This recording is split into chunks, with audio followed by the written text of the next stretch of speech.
Well, as if this time of year isn't busy enough already, there's also the year-end tax preparation to do. Don't shoot the messenger. Well, our money columnist, Christine Wiley, is here with a checklist to help us make sure we don't miss anything. And this is, it's always important. We got to put our minds to this, and the sooner the better, right?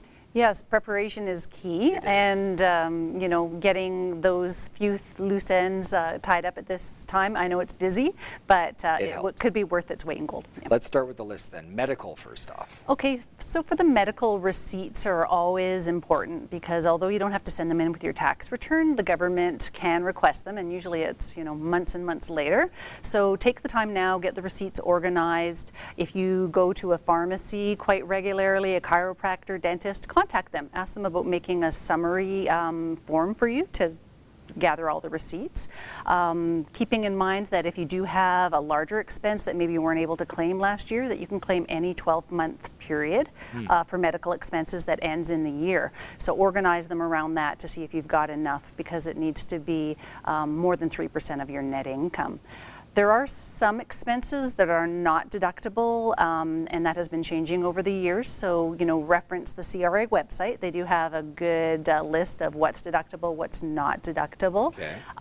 There are some expenses that require some more in-depth information to go along with them. Things like gluten-free products, common affecting people these days. Right. But there is some legwork you have to put into that. Travel insurance is also deductible. Okay. Converting your home, your vehicle for physical disabilities. And investments. Let's start with non-registered. Okay, so non-registered investments, when you are dabbling in the stock market, we need to know not only what are you getting for the stock, but what did you pay for it, when did you buy it, maybe you paid a transaction fee, and those are deductible as well.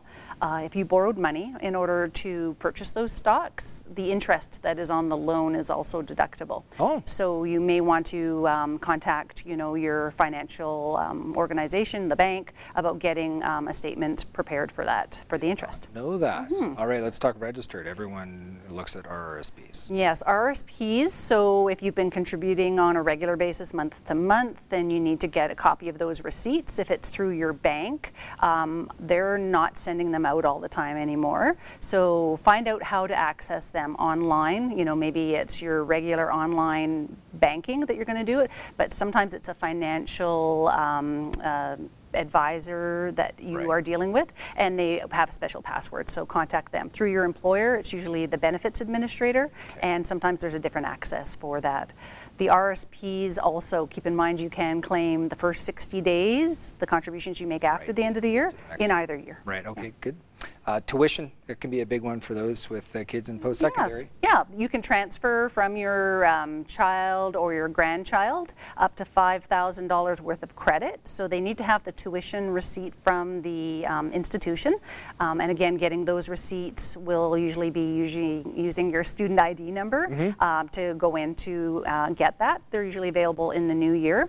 And we also need to know how much income the student had, because if they made too much money, they have to use that expense themselves, and it's not transferable. Okay, make that list and check it twice. I'll see you in the new year, right? Yes, definitely. Have a happy new year. Thank you. And you too. Have a great trip. Christine's going to leave us for a couple of weeks. She's going on a cruise. I'm jealous.